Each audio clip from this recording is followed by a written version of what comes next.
Welcome to the Esports Report. I am your slightly under the weather host, Ashley Hodge. It seems like after 2 years of avoiding COVID, it finally got me, which makes me very sad.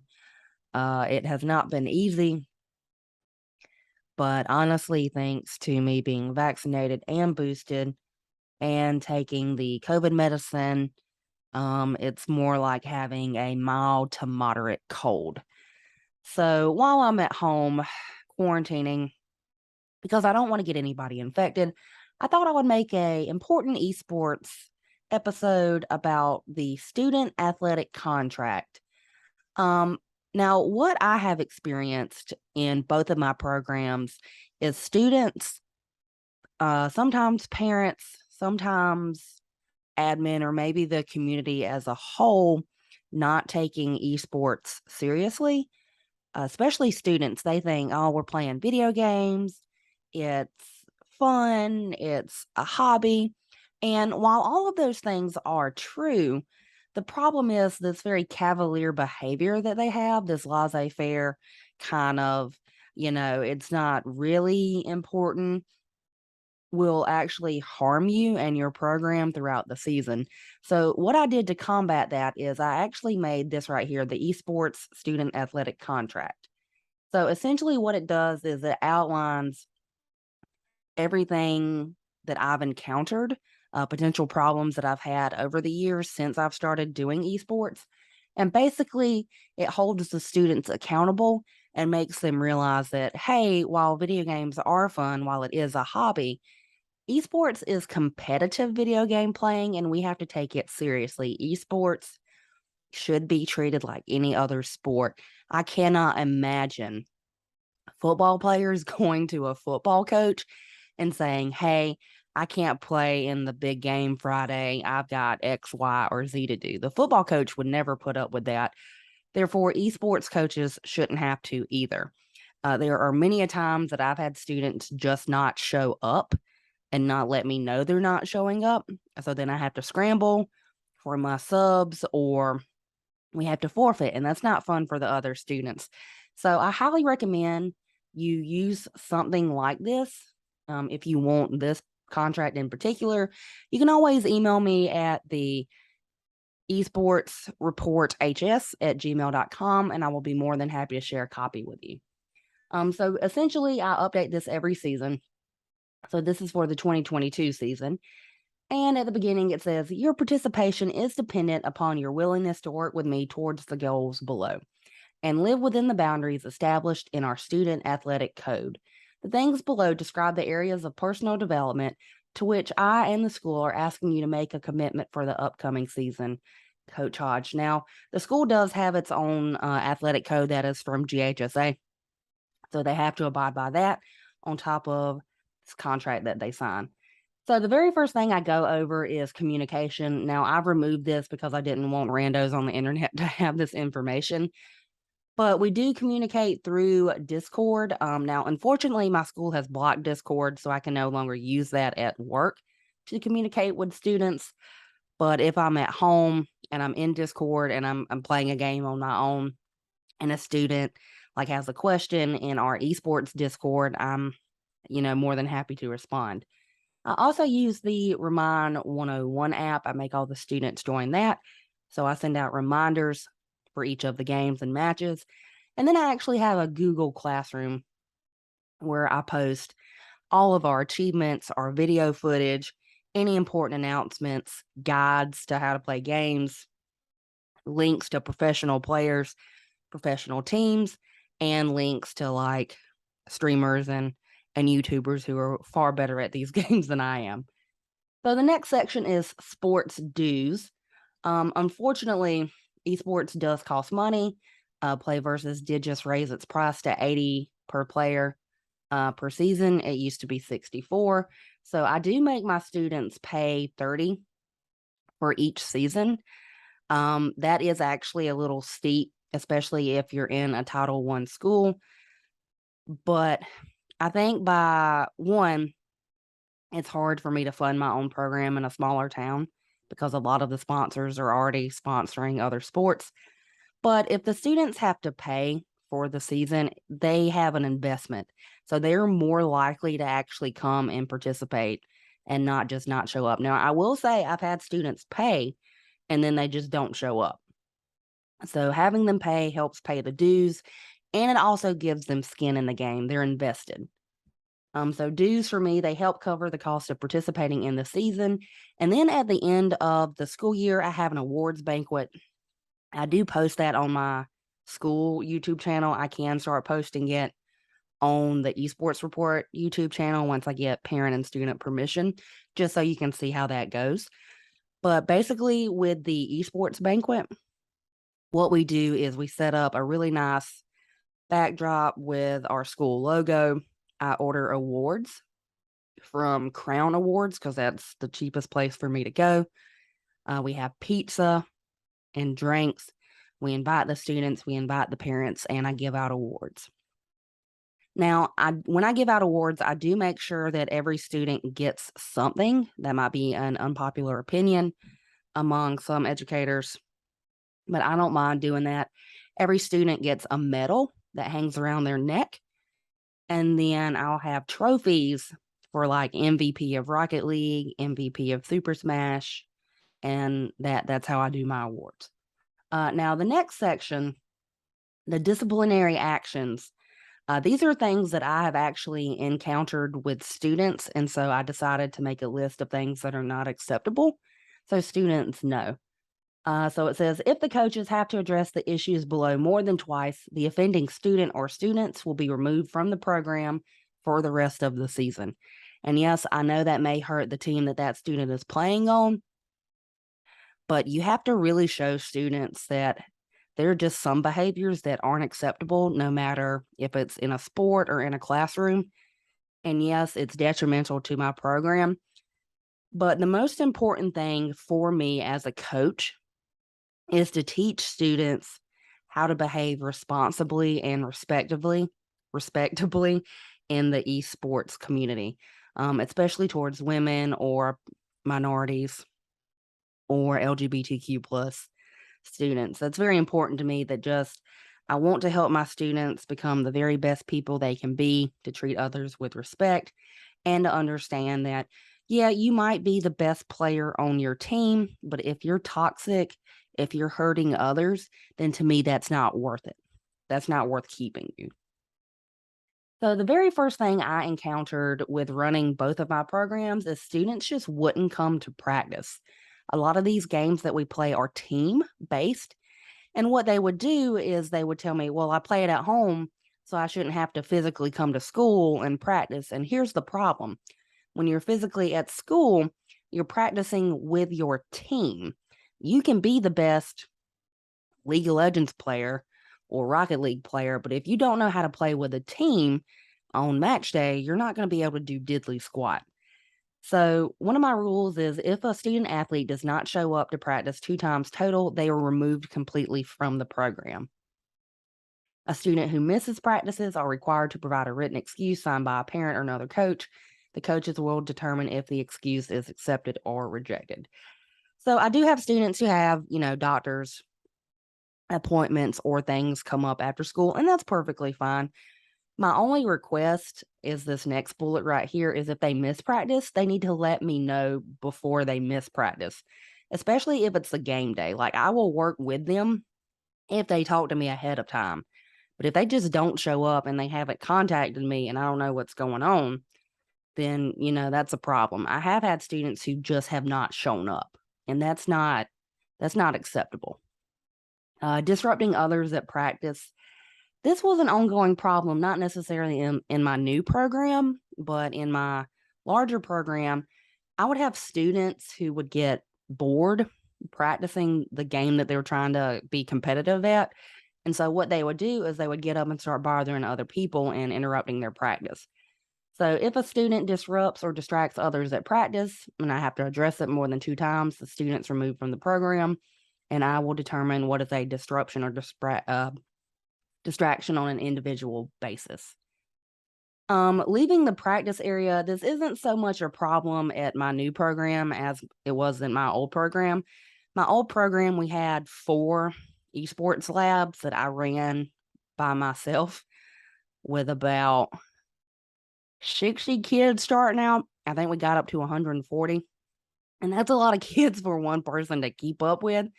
So I would have students that would just randomly leave, and most of the time they would go to the bathroom or to the vending machine. But sometimes they would wander off. Um, and students need supervision. We don't need to them to be unattended because things can happen. So they have to let me know if they're leaving the practice area. They can go to the bathroom or vending machines. If they take longer than 15 minutes to do any of those things, is kind of when I start to worry.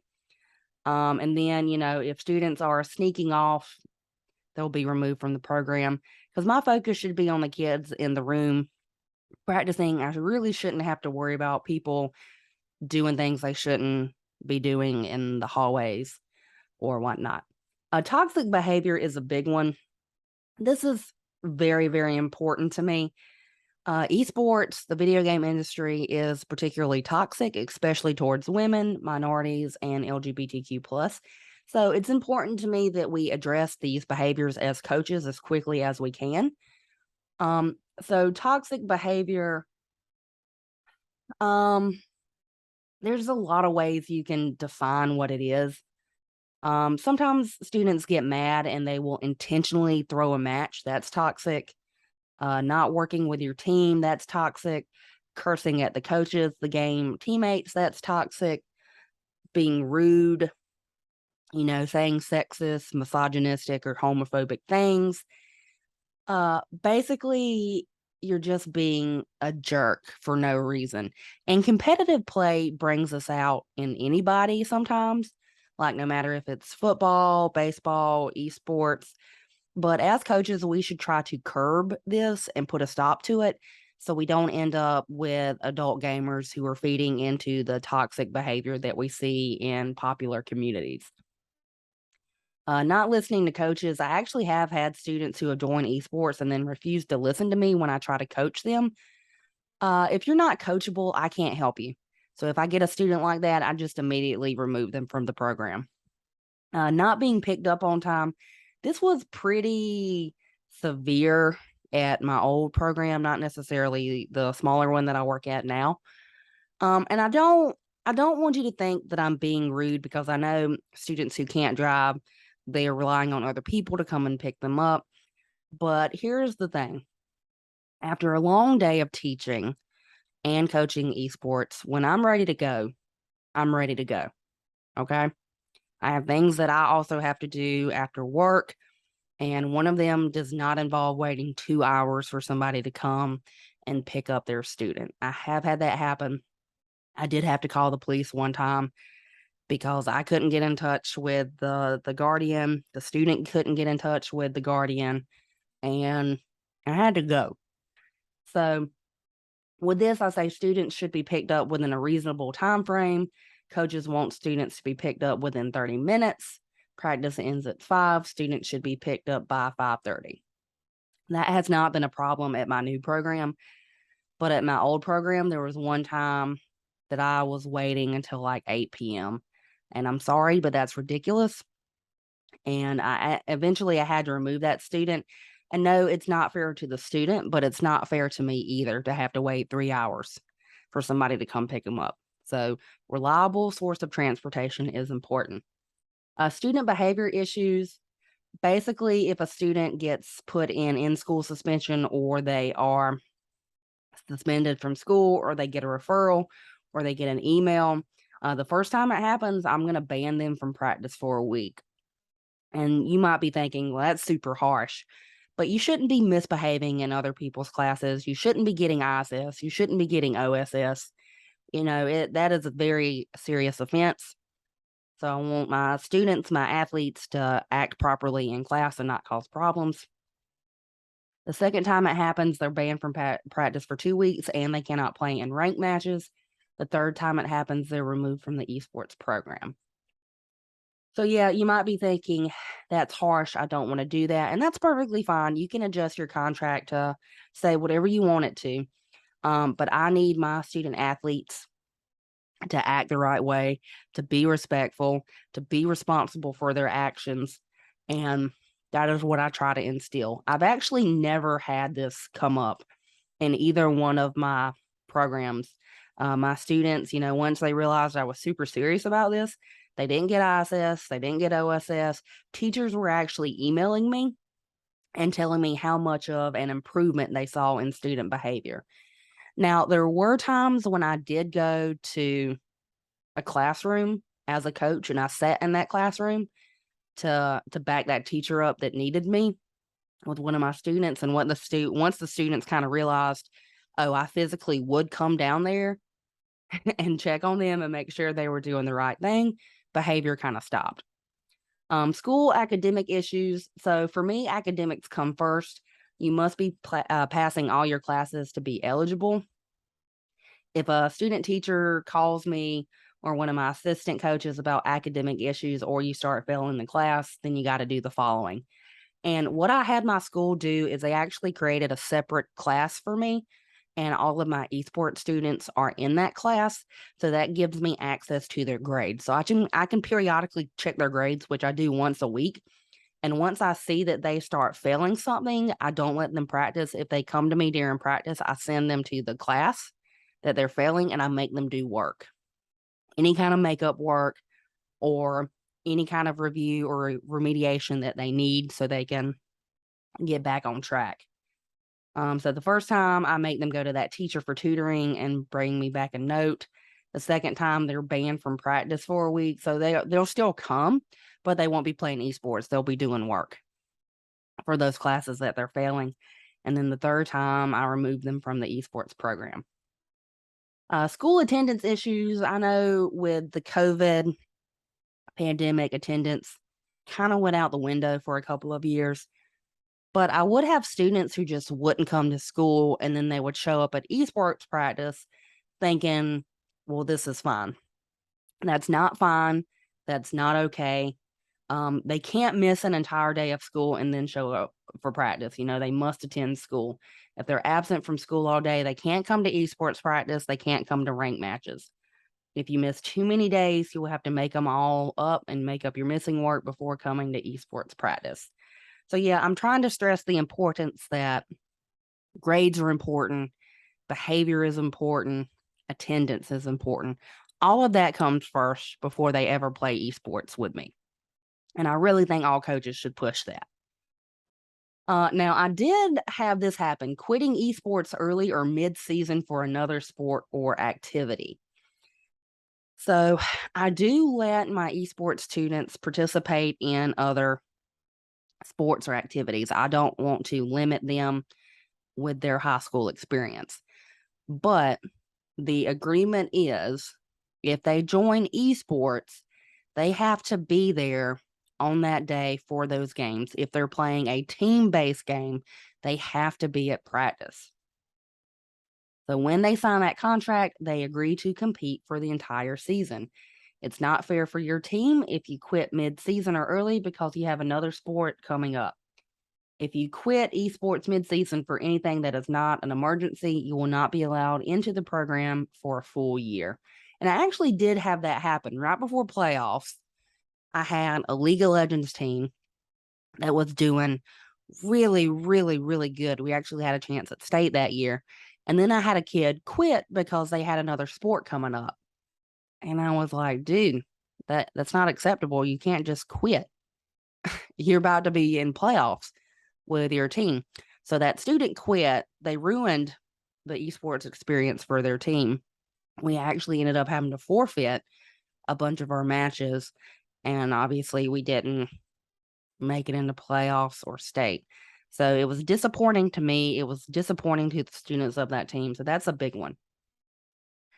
Being at school on ranked match day, students must play ranked matches at school. You cannot play from home. If you try to play from home, you're violating the GHSA esports bylaws and putting the entire program at risk for being disqualified. disqualified. If any student is caught playing from home, they will be removed from the esports program.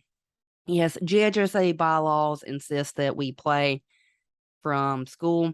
I don't necessarily agree with that because esports is electronic sport, and that's what makes it unique from other sports. During COVID, for example, you had ESPN streaming Fortnite tournaments and NBA 2K basketball tournaments. So I don't necessarily agree with that rule, but I know why they do it.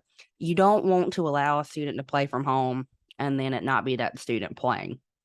If they're playing at school, you have a coach who can physically, look at them and verify, yes, Bob is playing this game on this day. Team game versus individual games. So basically, this says if you're playing League of Legends, Rocket League, or Mario Kart, you must come to practice every day and play with your team. This is a team-based game. Last season's team did not practice together, and it showed. If you cannot come and play with your team, then you do not need to play a team-based sport. I cannot imagine half of the football team just deciding that they didn't want to come to practice. That wouldn't be acceptable for football, and it is certainly not acceptable for esports. Like I said earlier, the kid could be the best player at whatever game it is they're playing, but if they can't play with a team in a team-based game, they're useless to you. So it's very important to me, and I think it should be very important to coaches that if you're doing a team-based game, the students need to be there to practice. Now, if you're playing Hearthstone, Madden, or Super Smash, you don't have to come to practice.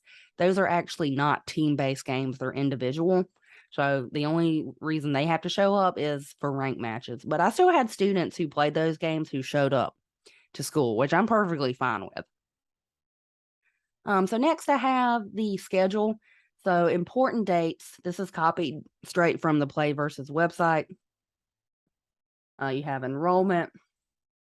You have preseason, regular season, playoffs, fall championship, and then you have the days that the games are played. And I have to stress this.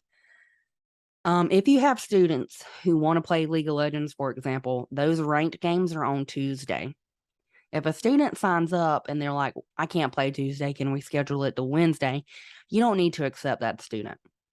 These games are played on these specific days at 4 p.m. Eastern time if you're in Georgia. And we know that. Coaches know that. Students know that. Play versus league managers know that. So the League of Legends match is supposed to start at 4. So your students need to be there before 4, ready to go.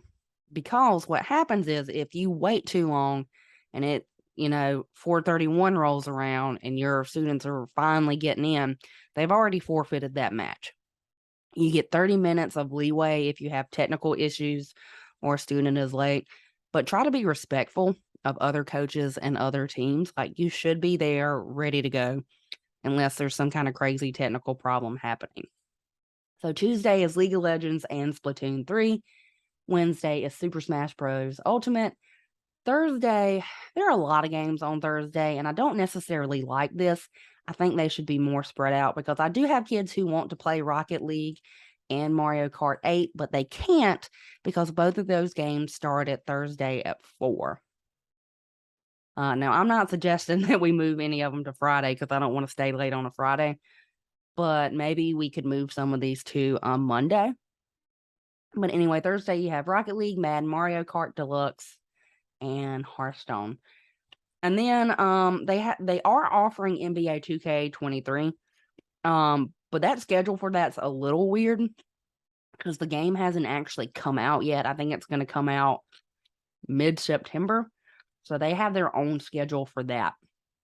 If you want students to participate in that, enrollment, registration, preseason, regular season, Thanksgiving break, playoffs, and the fall championship. And then underneath this, I have a practice schedule for students. And I tell them, hey, if this changes, watch Discord or Remind or Google Classroom for any announcements. So as you can see, we don't have official practice on Monday, practice at home. Tuesday is League of Legends game day, Rocket League practice day. So League of Legends game day, they have to be with me by 3:40. And League of Legends games can be very long, so I warn them, this could be a late day for us depending on when the match gets started and how long the matches last. Wednesday is practice for League of Legends and Rocket League. It's Super Smash ranked game day, and they have to be in the lab by 3:40.